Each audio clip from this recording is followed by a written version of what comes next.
जी, अस्सलाम वालेकुम। उम्मीद है सब किसान भाई खैरियत से होंगे। अच्छा जी, इस साल जो है ना वो तिलों की रिकॉर्ड जो है ना वो काश्त होने जा रही है और बहुत से ऐसे किसान हैं जो पहली दफ़ा तिलों की जिन्होंने काश्त करनी है। तो उन्हें जो है ना बिल्कुल आइडिया नहीं है कि इसकी हम किस तरीके से जो काश्त करें और फिर ब बाकी जो प्रोडक्शन टेक्नोलॉजी है उसका भी जो है ना इतना आइडिया नहीं है कि हमने कैसे उसका फर्टिलाइज़र प्लान चलाना है, कैसे हमने जो है ना वो इसके पानी लगाने हैं, तो कौन-कौन से जो है ना इस पे इंसेक्ट्स या डिज़ीज़ अटैक करती हैं। तो ये सारी इन्फॉर्मेशन जो है ना आज मैं इस वीडियो में आपको बताऊंगा ताकि जितने भी नए काश्तकार हैं उन्हें जो है ना ये फायदा हो सके। और इसकी तफसील में जाने से पहले जो लोग इस चैनल पे नए हैं वो काइंडली इस चैनल को सब्सक्राइब कर दें और बेल आइकन को लाजमी प्रेस कर दें ताकि हर नई आने वाली वीडियो आप तक पहुंच सके। जो सबसे पहला पॉइंट आता है वो है जी तरीका काश्त, कि आपने किस तरीके से काश्त करनी है। तो अगर आपका जो है ना वो कच्चे वट का रकबा है तो आप जमीन की तैयारी के बाद आप छट्टा करें और उसके बाद जो है ना हल्का सा रूटावेटर फेर दें या आप जो है ना उस पे फटा लगा सकते हैं। तो कोशिश करनी है कि बीज ज्यादा गहरा ना हो। और दूसरी जो अहम बात है ना वो ये है कि आप कोशिश करें कि ठंडे टाइम जो है ना वो अपनी जमीन तैयार करें। वो चाहे सुबह के टाइम कर लें या जो है ना असर के बाद शाम के टाइम कर लें, ताकि जो दिन के टाइम आप जमीन तैयार करेंगे ना तो वो जब जमीन ओपन होगी तो वो आपका बत्तर खुश्क हो जाएगा। बत्तर अच्छा हो फिर आप जमीन की तैयारी करें और उसके बाद जो है ना आप छटा करके ऊपर हल्का रूटावेटर फेर दें और आपकी जो है ना वो जर्मिनेशन बड़ी अच्छी हो जाएगी। अगर मैं शरा बीज की बात करूं तो आप छठे में कोशिश करें कि 2 से 2.5 किलो जो है ना वो आप छटा करें, ताकि अगर जर्मिनेशन ज्यादा भी हो जाए तो आप जो है ना उससे छटराई कर सकते हैं। लेकिन अगर जर्मिनेशन में मसला आ जाए तो फिर वो बाद में इशू बनेगा। अच्छा, दूसरा जो आप तरीका कर सकते हैं ना वो ये है कि आप जब आपने छटा करना है तो छठे के बाद जो है ना आप रीजर के साथ या आप दूसरे किसी प्लांटर के साथ, जैसे मकई वाला प्लांटर हो गया, तो उसके साथ जो है ना आप खेली निकाल सकते हैं। उससे क्या होगा कि वो सारा सीड जो है ना वो खेलियों में आ जाएगा, तो वो आपका जर्मिनेशन भी अच्छी हो जाएगी। फिर अगर कोई पानी की जो कमी बेशी होगी वो भी जो पौधे हैं ना वो बर्दाश्त कर सकेंगे। पानी की जो है वो ड्रेनेज अच्छी हो जाएगी। अगर बारिशें ज्यादा होंगी तो उसमें भी जो है ना वो मसला नहीं होगा। अच्छा, अगर मैं पक्के वट के रकबे की बात करूं तो उसमें आप कैसे काश्त कर सकते हैं। उसमें जो है ना जो बेस्ट तरीका जो हमने देखा है ना वो ये है कि एक तो या आप खेलियां निकाल के आप मकई वाली खेलियां निकाल लें, तो उसमें आप जो है ना दोनों साइडों पे आप चौका लगा सकते हैं। और चौपे के बाद फिर जो है ना सबसे अच्छी बात कि आप प्री इमरजेंस जो वीडी साइड है ना वो आप उसका स्प्रे कर सकते हैं, ताकि आपकी जो है ना 25 से 30 दिन जो है ना आपके वहां फील्ड में वीड्स ना निकले। उसके लिए आप स्प्रे कौन सी कर सकते हैं, आप असीटोक्लोर और पेंडी का जो मिक्सचर है वो आप जो है ना 800 ml के हिसाब से आप पर एकड़ पे आप स्प्रे कर दें। पक्के वट के रकबे पे जो दूसरा आप तरीका अपना सकते हैं वो ये है कि जब आपने जमीन की तैयारी कर ली तो एंड पे आप चाहे रूटावेटर फेर लें या हल आपने चलाया तो उसके बाद आप छठा कर दें। तो छठे के बाद जो है ना सेम वैसे ही आप जो है ना वो खेलिए निकाल दें, जिस तरह मैंने दूसरे कच्चे वट के रकबे पे बताया था कि वो आप जो है रीजर के साथ खेलिए भी निकाल सकते हैं, आप जो है वो मकई के प्लांटर के साथ भी खेलिए निकाल सकते हैं। तो उससे जो है ना ये जो पक्के वट का रकबा है उस पे ये बेस्ट तरीका है। इसमें जर्मिनेशन का भी मसला नहीं आता।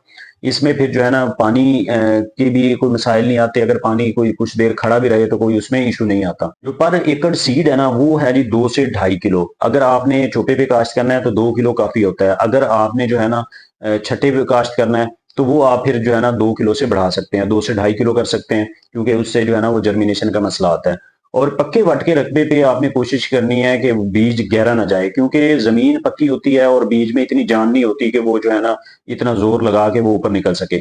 इस वजह से ऊपर कोशिश करनी है सिर्फ ढांपना है उसे। अगर तिल की वैरायटी की पे बात करें तो मैं वो थोड़ा सा पिछले साल का भी एक्सपीरियंस शेयर कर दूंगा कि पिछले साल जो है ना TS6 बहुत ज्यादा कास्ट हुई थी, TS5 बहुत ज्यादा कास्ट हुई थी। तो इसमें जो है ना दोनों की अगर कंपैरिजन करें तो जो TS5 है वो झाड़ीदार है और TS6 जो है ना वो सिंगल स्टिक वैरायटी है। और TS जो 6 है ना उसके जो पत्ते हैं ना वो रसदार हैं, उस पे इंसेक्ट्स ने अटैक भी काफी ज्यादा किया है और गर्मी भी बर्दाश्त नहीं कर सकी थी, इसलिए बहुत से किसानों ने जो है ना इससे एवरेज कम ली थी। इसके कंपैरिजन में आए तो TS5 बहुत अच्छी वैरायटी रही थी, क्योंकि ये एक तो झाड़ीदार है, गर्मी बर्दाश्त करने वाली वैरायटी है और इसके पत्ते भी थोड़ा हार्ड हैं और इंसेक्ट्स का जो है ना अटैक भी कम होता है इस पे। तो मैं ये रिकमेंड करूंगा कि TS5 जो है ना वो आप लगाएं। तो अब आते हैं इसके फर्टिलाइजर प्लान पे, आप कौन कौन सी आप जो है ना इसमें खादें डाल सकते हैं।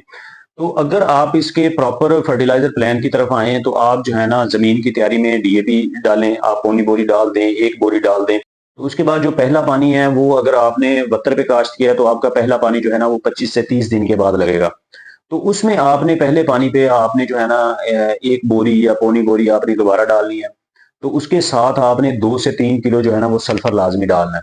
क्योंकि सल्फर का ये रोल है कि जितनी भी ऑयल कंटेंट वाली फसलें हैं उसमें जो है ना ऑयल कंटेंट बढ़ाने में इसका बड़ा रोल है, और फसल का जो है ना वजन सल्फर की वजह से बढ़ता है। फिर दूसरे पानी पे आए तो दूसरा पानी पे आप जो है ना आधी से पौनी बोरी जो है ना वो चाहे आप गेंद दोबारा डाल दें, चाहे आप यूरिया डाल दें, ठीक है, उसके साथ फिर आप जो है ना 2 से 3 किलो फिर जो है ना आप सल्फर डालें। तो आगे एक पानी रह जाएगा, वो जब दाना बनने पे आएगा तो आपने उस टाइम जो है ना उस पे पानी लगाना है। तो आप जो है ना इन फर्टिलाइजर्स के साथ आप बड़ी अच्छी एवरेज जो है ना वो ले सकते हैं। तो ज्यादा ओवर खर्चे करने की भी जरूरत नहीं है। फिर अगर हम इसके इंसेक्ट्स और डिजीज की बात करें तो इंसेक्ट्स में जो है ना इस पे स्टार्ट में लश्करी सुंडी का अटैक होगा और सब्ज तेले का अटैक होगा, फिर जो है ना मिरेट बग का अटैक होता है। तो ये आपने पेस्ट स्काउटिंग करके फिर उसके बाद जो है ना आपने स्प्रे का प्लान करना है।